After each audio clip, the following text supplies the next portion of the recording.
So guys, today we are going to learn and we are going to understand that how we can learn answer in very simple. हम लोग की एक पुरानी आदत है कि हम लोग वर्ड टू वर्ड उसको क्या करते हैं, लर्न करने की कोशिश करते हैं, जिसको हम लोग फेमस बोलते हैं रट्टा मार डालते हैं। तो बात ये होती है कि रात भर हम लोग रटते हैं, रात को रटा और सुबह सफा वाला सिस्टम सबके साथ रहता है। तो क्यों ना हम कोई ऐसी टेक्निक को यूज करें कि एक बार अगर अच्छे से पढ़ लें वो जिंदगी में ना भूलें, हम दूसरों को पढ़ा सकें और दूसरों को समझा सकें। 99% स्टूडेंट्स की शिकायत रहती है कि सर याद नहीं होता, सर याद करता हूँ तुरंत भूल जाता है, एक क्वेश्चन याद हो जाता है, दूसरा याद करता हूँ तो जब वो याद हो जाता है तो पहला भूल जाता है। तो चलो आज मैं आपको एक पहला पॉइंट बताता हूँ। फर्स्ट स्टेप, ऐसे हमारे 9 स्टेप्स हैं टोटल कि हम किस तरह से जो चीजें, जो आंसर्स आप आधे घंटे में याद करते हो और दूसरे दिन उसका 50% भूल जाते हो, उसी चीज को हम कैसे 5 मिनट में याद करें और हमेशा के लिए याद रहेगा वर्ड टू वर्ड। चलो देखते हैं। जैसे आपका पोयम है कीपिंग क्वाइट का है क्लास 12 का, तो उसका जो क्वेश्चन आपसे पूछा, what will counting up to 12 and keeping silence help us to achieve. मतलब इसमें क्या पूछा है, इस स्टोरी में क्या था, ये लिखा गया था कि मैं 12 तक काउंट करूंगा और उसके बाद आप 1 सेकंड के लिए एकदम शांत हो जाना। और इस पोयम में क्या था कि आओ हम सब एक साथ सुथरे कपड़ा पहनते हैं और एक साथ 1 सेकंड के लिए चुप हो जाते हैं, शांत हो जाते हैं। इसमें आर्म का भी वर्ड यूज किया गया है। आर्म का 2 मतलब होता है, एक आर्म ये होता है, दूसरा आर्म हथियार होता है। जो आप देख रहे हैं हमारे सराउंडिंग में चारों तरफ क्या हो रहा है, वार हो रहे हैं, यूक्रेन, रसिया, इंडिया, पाकिस्तान, इजराइल हो रहे हैं, हमारा सब जगह हो रहे हैं। तो एक आर्म वो हो गया, कोई सुखी है, कोई सुकून है, किसी को शांति है। चारों तरफ दुनिया में क्या हो रहा है, सिर्फ वार, टेंशन, लड़ाई झगड़ा, यही सब चल रहा है। क्या हम सब अपनी जिंदगी अपने आप को पहचानते? आप पहचानते हो, आप पहचानते हो, हम पहचानते अपने आप को? कभी टाइम नहीं मिलता। सुबह उठे अपनी रोज की रूटीन में किए, स्कूल आ गए, कॉलेज आ गए, ड्यूटी चले गए, रात को आए, खाना पीना खाए, बनाए, दुनिया भर की बातें करें, टेंशन लेके आए, कुछ अपना आपस में बड़बड़ाए, खाना खाए, टेंशन में सो गए, खत्म नहीं। क्या आप कभी अपने आप से मिले हो? नहीं मिले। ये चैप्टर वही बोल रहा है कि अरे यारो, कभी अपने आप से तो मिलो। दुनिया के लिए जी रहे हो, खुद की जिंदगी आपकी जो मशीन जैसे चल रहे हो, अपने आप को पहचानो। इस चैप्टर को अगर अच्छे से आपने समझ लिया तो पूरे आपके आंसर चुटकी में याद हो जाएंगे। मैं तरीका बता रहा हूँ। तरीका नंबर 1, फर्स्ट स्टेप, आप इसके बाद में बताऊंगा। पहला स्टेप, जो आंसर हो बेटा ना, उसके जो मेन वर्ड है ना, उसको साइड करना। एक नोटबुक निकालो, पेन निकालो और ऐसा शॉर्ट में इसको पढ़ो, पूरा पढ़ो, एक बार पढ़ो, भले समझ में आए, समझ में तो आना चाहिए क्योंकि चैप्टर समझे तो। अगर एक बार रीड करो पूरा अच्छे से, कंसंट्रेट करो, लोड मत दो दिमाग, फिर दोबारा रीड करो। और आंसर याद ना होने का पहला सबसे बड़ा कारण है, 2 चीज में आंसर याद नहीं होता। एक, एकदम आनंद आओ याद कर लेता हूँ, ये एक ये आदमी का। दूसरा, बहुत ही ज्यादा फोकस आप कर लेते हैं, एकदम जल्द से। तो आपका ये क्या होता है, एकदम कंप्रेस हो जाता माइंड। तो उसमें ये नहीं करना, एकदम रिलैक्स। देखो पूरे आंसर में पहले 3 वर्ड याद। इसने जो पूछा है कि भाई किस तरह से आप अपने आप को शांत रख सकते हैं।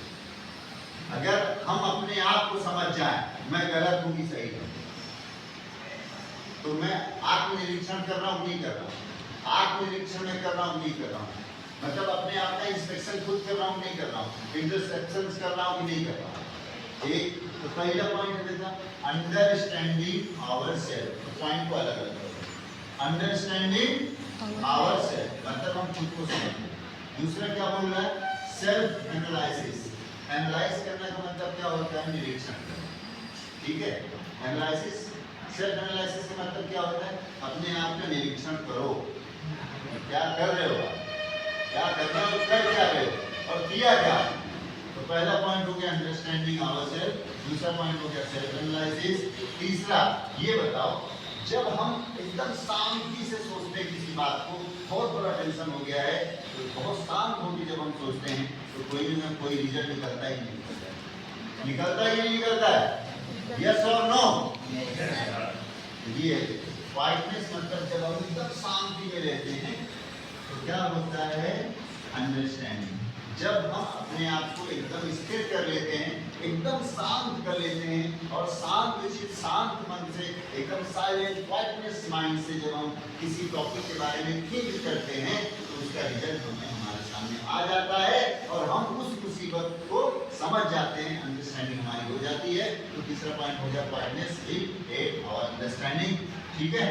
और लास्ट है शांति कब होगी, जब हमारी सारी टेंशन खत्म हो जाए। पोएम में क्या बताया है, वार चल रहा है कि नहीं चल रहा है ना, हर आदमी अपने अपने टेंशन से परेशान है। तो अगर ये सारी चीजें दूर हो जाएं तो क्या चारों तरफ शांति नहीं फैलेगी?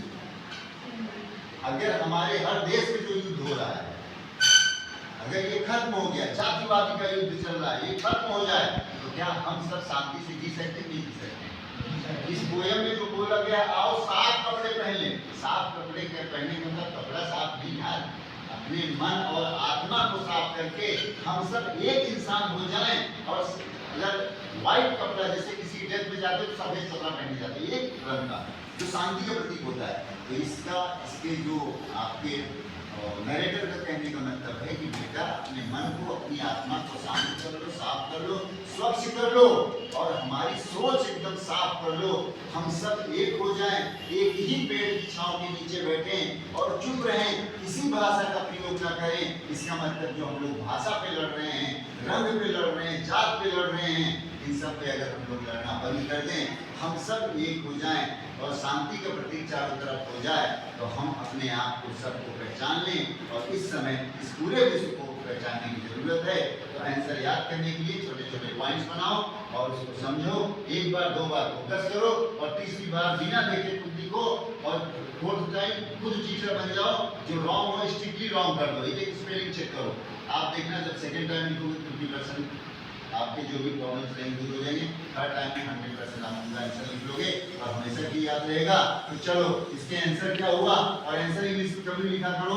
अगर इस तरह के पॉइंट है, पॉइंट वाइज लिखा करो, पॉइंट 1, पॉइंट 2, पॉइंट 3, पॉइंट 4। कौन लिखेगा?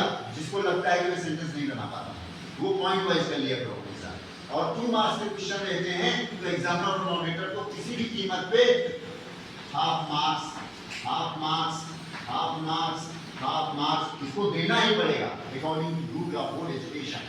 हर पॉइंट पे हाफ मार्क्स मिलता है अगर आपका पॉइंट सही है। 2 मार्क्स के क्वेश्चन आंसर है, आपको लिखिए। सामने वाले ने लिखा 8 लाइन, उसको नहीं मिला, उसको नहीं नाम मिला। तो रीजन ये है बेटा कि जरूरी नहीं कि परीक्षा हो, परीक्षा अध्ययन और गाइड को दे रट्टा मार। रट्टा मारने वाले कुछ नहीं कर सकते जिंदगी में। कॉपी पेस्ट सिस्टम मत बनाओ यार। भगवान ने दिमाग दिया है, दिमाग को डेवलप करो। टॉप वही करता है जो सही आंसर लिखता है लेकिन जरा हट के लिखता है, वो टॉप करता है। Thank you so much. अब अगली क्लास में मिलेंगे।